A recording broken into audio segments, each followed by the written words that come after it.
Hello नमस्कार, मी Dhanashree house क्वीनमध्ये तुमचं खूप सारं स्वागत करते। आजचा दिवस तुम्हाला खूप छान आनंदात जाऊ दे। तुमच्या मनातल्या सगळ्या चांगल्या इच्छा स्वामी महाराज पूर्ण करू देत। सेपरेट व्लॉगपेक्षा हा एक छोटासा व्हिडिओ तुमच्यासाठी बनवते असं मी ठरवलं होतं। मी नेहमी तुम्हाला खूप सारे प्रोडक्ट सजेस्ट करत असते, काही प्रोडक्टचे रिव्ह्यूज देत असते, खूप सारी माहिती देत असते, पण काही जणींना असे प्रोडक्ट वापरण्यात काडीचाही इंटरेस्ट नसतो। त्यांना असं वाटतं की घरगुती असं काहीतरी सांग आणि प्रोडक्ट्स आम्हाला परवडत पण नाहीत किंवा आम्हाला घ्यावेसे पण वाटत नाहीत, आम्हाला ते यूज करावेसे पण वाटत नाहीत आणि केमिकल युक्त प्रोडक्ट नको आहेत आम्हाला असं तसं। मग मी विचार केला की ठीक आहे, आपण एक असे 2 DIY फेस मास्क जे आहेत ते शेअर करूयात, जे ऑइली स्किन साठी सुद्धा असतील आणि ड्राय स्किन साठी सुद्धा असतील आणि जे इझिली अफोर्डेबल आहेत आणि इझिली अवेलेबल होतील। फेस मास्क तयार असण्यापेक्षा आपण ते घरी आणून केलेले बरे। आपण स्वतः म्हणजे तेवढी क्वांटिटी आपण व्यवस्थित सगळं मिक्स करू शकतोय त्याच्यासाठी। अजून एक असं होतं की स्किनचे सगळ्यांना सगळेच प्रॉब्लेम्स असतात, म्हणजे कुणाला स्किनचा प्रॉब्लेम नाही अशी व्यक्ती मिळणं थोडंसं म्हणजे काय म्हणतात त्याला, ते नशीबवाणच। पण कालांतराने जसं जसं आपण एज होत जातं तसं तसं प्रत्येक स्किनमध्ये प्रॉब्लेम हे येतच जातात। जोपर्यंत तरुण स्किन आहे तोपर्यंत ती अगदी छान व्यवस्थित राहते। एकतर पिगमेंटेशन, डार्क स्पॉट, ॲक्ने, त्याच्यानंतर काळपटपणा येतो, त्याच्यानंतर स्किन डल दिसू लागते आणि काही काहींची तर वय तरी असतं एक 20-25, तर त्या वयापेक्षा सुद्धा जास्त काही जणांची स्किन अशी एजेड वाटू लागते, वयस्कर दिसू लागते। त्याचं कारण हे असतं की स्किनला तेवढे न्यूट्रिशन्स मिळत नसतात। आपण घ्यायचं म्हणजे आपण म्हणतो की स्किनला असं ही खाल्ल्यानंतर बेनिफिट मिळतं, ते खाल्ल्यानंतर बेनिफिट मिळतं, पण काही काही वेळा ते न्यूट्रिशन्स सुद्धा मिळत नाही। पण अशा वेळी आपण काही ना काहीतरी गोष्टी करून आपली स्किन जी आहे ती छान नितळ ठेवायचा प्रयत्न करत असतो। त्यातलंच एक म्हणजे आपण मुलतानी मिट्टी जे वापरतो, त्यामुळे स्किनचे खूप सारे प्रॉब्लेम्स दूर होतात, जसं की स्किन हायड्रेटेड पण राहते, स्पॉट फ्री होते, पिगमेंटेशनचा सुद्धा इश्यू होत नाही। आठवड्यातून फक्त 2 वेळा हे फेस मास्क यूज केल्यानंतर आपल्याला फायदा पडतोच। पण कधी कधी असंही होतं की जेव्हा आपण आयुर्वेदिक किंवा नैसर्गिक गोष्टी वापरायला जातो त्या सुद्धा काही जणांना ॲलर्जिक ह्या ठरू शकतात, तर त्याच्यासाठी पहिले पॅच टेस्ट करणं गरजेचं आहे। कोणतीही गोष्ट तुम्ही चेहऱ्यावरती लावायच्या आधी ती पॅच टेस्ट करा, भले ती आयुर्वेदिक असू देत किंवा एखादं क्रीम वापरणं असू देत। तर मुलतानी मिट्टी वापरण्याच्या आधी सुद्धा तुम्ही पॅच टेस्ट करा, कारण काही काही जणांना मुलतानी मिट्टी वापरल्यानंतर रेडनेस हा येतो, ॲलर्जिक असू शकते प्रत्येकाची स्किन काही काही गोष्टींना। तर त्याच्यासाठी दोन्ही फेस पॅक जे आहेत ते मी तुम्हाला कसे करायचे तेही दाखवते। अगदी सोपे, घरात सगळे इन्ग्रेडियंट्स मिळतात। एक तर गुलाब पाणी आणि दुसरं तर मेन म्हणजे हनी किंवा दही। तर मुलतानी पावडर जी आहे ती नेचर शुअरची यूज करते ही मुलतानी पावडर, कारण नेचर शुअरचे खूप सारे प्रोडक्ट माझ्याकडे मला आवडतात म्हणून हे ठेवले। तुम्ही कोणतेही वापरा, तुम्हाला जे आवडते ते। आणि हे हवं असेल तर याची लिंक मी तुम्हाला देईन। याच्या अगोदर याची ॲलोवेरा पावडर सुद्धा मी वापरून दाखवलेली आहे तुम्हाला, आणि ही मी ठेवलेली आहे कारण ह्यांचे प्रोडक्ट्स मला सूट होतात फेस पॅकसाठी। तरी कसे बनवायचं आपण बघूयात। आणि हे गरजेचं आहे की जी मुलतानी मिट्टी आपण त्वचेसाठी वापरतोय, खास करून चेहऱ्यासाठी वापरतोय, तर ती 100% प्युअर असणं खूप गरजेचं आहे।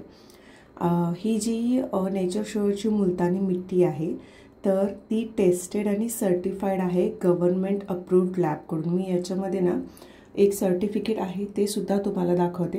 ही मुलतानी मिट्टी, त्याच्यासोबत ही फ्रीमध्ये गुलाब जल जे आहे ते आहे, एक ब्रशसुद्धा आहे तुम्हाला ॲप्लिकेशन करायला, स्कूपसुद्धा आहे पावडर घ्यायला, आणि त्याच्यामध्ये कसं यूज करायचं, मुलतानी मिट्टी किती युजेस आहेत ते सुद्धा इथे दिलेलं आहे। आणि जसं मी म्हटलं की गव्हर्नमेंट अप्रूव्ड लॅब सर्टिफाईड जे सर्टिफिकेट आहे तर ते सुद्धा आहे। याच्यामुळे स्किन केअर थेरपी आपली जी आहे तर खूप इझी होऊन जाते। मुलतानी मिट्टीचे 2 फेस पॅक आपण जे आहे ते बघणार आहोत, आणि जे की जसं मी म्हटलं ऑइली स्किनसाठी आणि ड्राय स्किनसाठी उपयोगी पडतील। चला स्टार्ट करूयात। एका बाउलमध्ये मी मुलतानी मिट्टी थोडी घेतले, त्याच्यामध्ये गुलाबजल मिक्स केलं आहे आणि ते प्रॉपर असं मिक्सचर करून ते चेहऱ्यावरती अप्लाय करणार आहे। 1 चमचावर मुलतानी मिट्टी जर घेतली असेल तर त्याच्यामध्ये जेवढं गुलाबजल थिक पेस्ट बनवण्यासाठी होईल तेवढंच ॲड करायचं। याच्याऐवजी तुम्ही पाणीसुद्धा ॲड करू शकता, असं काही नाही आहे। पण गुलाबजलमुळे कसं त्याच्या प्रॉपर्टीजसुद्धा खूप चांगल्या आहेत, गुलाबजलच्या स्किन केअर प्रॉपर्टीज, म्हणून मी इथे ॲड केलेलं आहे।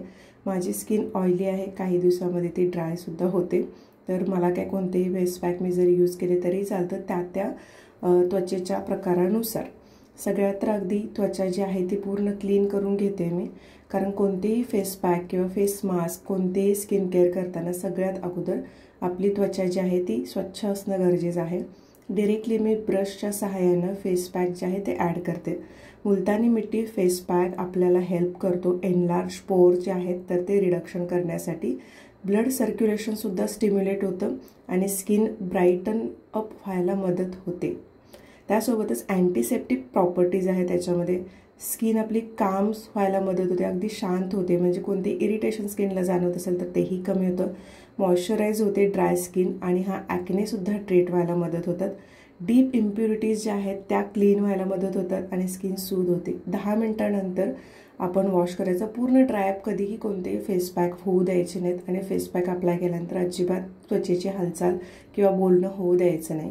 स्किन क्लीन करायची अगदी कोमट पाण्याने. तुम्ही बघताय अगदी लगेचच जो आहे तो एक छान असा ग्लोविंग लुक आलेला आहे. दुसरा फेस पॅक जो आहे मुलतानी माती आणि मधाचा. हे राव मध आहे जे गावाकडून मला मिळालं होतं. खोकला वगैरे लागला तर मी ते वापरते. मधामध्ये अँटीऑक्सिडंट अँटीबॅक्टेरियल घटक असतात. इतकंच नाही ते कॅल्शियम लो आणि मॅग्नेशियमसारखी खनिजे देखील असतात.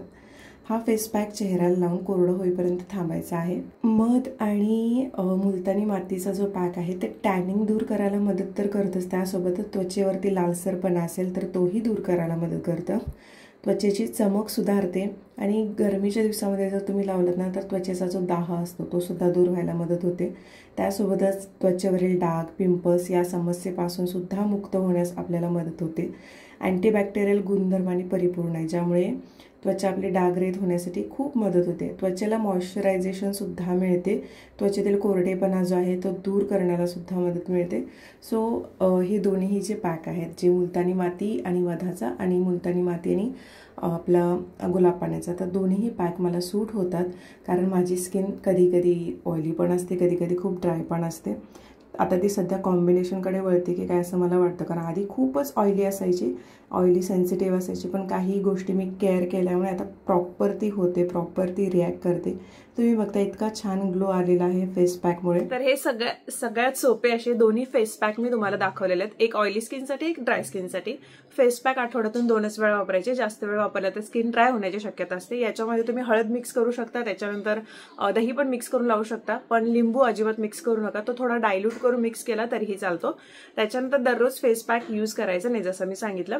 आणि मी काय करते, कधी कधी खूप डल असं वाटत असेल ना, खूप ओंगळावला चेहरा वाटत असेल, मॉइश्चरायझर सनस्क्रीन वापरून सुद्धा चांगलं वाटत नसेल तर मी त्यावेळेला फेस पॅक हा जरूर थोडंसं पाणी घालते, गुलाब पाणी, आणि लगेच मिक्स चेहऱ्याला अप्लाय करते कारण माझी स्किन जी आहे ती ऑइली आहे त्याच्यामुळे.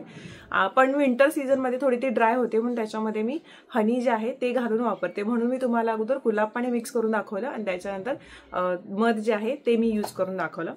आणि दुसरी गोष्ट अशी की मी काही जे कार्यक्रम माझ्या घरात लग्नाचे असू देत किंवा अजून कोणतेही कार्यक्रम असू देत तर त्याच्या आदल्या दिवशी फेस पॅक जरूर यूज करते, म्हणजे 2 दिवस अगोदर, आणि एकदम आदल्या दिवशी फेस मास्क जो असतो तो यूज करते. त्याच्यामुळे स्किन ग्लो होते. कारण फेस पॅक यूज केल्यानंतर लगेच तुम्ही मॉइश्चरायझर, सनस्क्रीन, दुसऱ्या गोष्टी काही यूज करायच्या नाहीत, कुठलंच लोशन काही लावायचं नाही. चेहऱ्याला, स्किनला छान अशी ब्रीथ घेऊ द्यायची. त्यामुळे रात्रीच्या वेळी फेस पॅक जो आहे तो वापरायचा नक्कीच. मुलतानी मिट्टी, आणि एक गोष्ट तुम्हाला सांगते, मुलतानी मिट्टी मला खूप आधी अजिबात सूट होत नव्हती आणि चंदन पावडर पण जी असते ती अजिबात सूट होत नव्हती.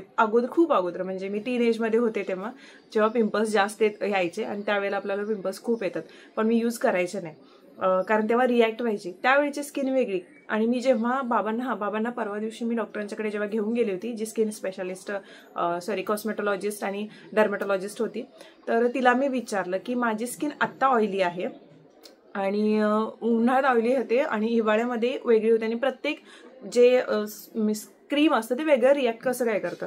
तर ती काय बोलले, आपल्या स्किनवरती एन्व्हायरमेंटल फॅक्टर असतं त्यांचा पण प्रभाव पडत असतो आणि स्किनचं टेक्स्चर आपलं बदलत असतं. त्यामुळे प्रत्येक सीझननुसार आपल्याला आपल्या क्रीम ज्या आहेत त्या चेंज कराव्या लागतात आणि कोणतीही क्रीम, नवी क्रीम आपण चेहऱ्यावरती अप्लाय करायला जातो तेव्हा त्याची पॅच टेस्ट करणं गरजेचं असतं. भलेही तुम्हाला जानेवारीमध्ये क्रीम जर एखादी सूट होत असेल तर ती डिसेंबरमध्ये सूट होईल असं नाही. तर ती एक गोष्ट मला तिथे मी विचारली होती त्यांना, ती तुमच्याशी शेअर केलेली आहे. आणि अजून एक त्यांनी सांगितले की कोणताही महागडा प्रोडक्ट तो चांगलाच असेल असं नाही, कोणताही एकदम कमीतला प्रोडक्ट तो खराब असेल असंच नाही. तुमच्या चेहऱ्याला तो सूट झाला पाहिजे, तुमच्या स्किनला सूट झाला पाहिजे तेवढंच. तर मुलतानी मिट्टी कोणत्याही ब्रँडचे तुम्ही घ्या, ती तुम्हाला सूट झाली पाहिजे. एखाद्या ब्रँडची सूट झाली म्हणजे दुसऱ्याची होणार नाही अशी नाही. त्यामुळे तुम्हाला जर नेचर शुअर ब्रँडची मुलतानी मिट्टी हवी असेल तर त्याची लिंक मी डिस्क्रिप्शन बॉक्समध्ये दिलेली आहे. चेकआउट नक्की करा आणि येस, छान असा ग्लोविंग स्किन आणि एकदम ताजी तवानी स्किन नक्की मिळवा. चला तर मग पुढच्या व्हिडिओमध्ये भेटते. तोपर्यंत बाय बाय.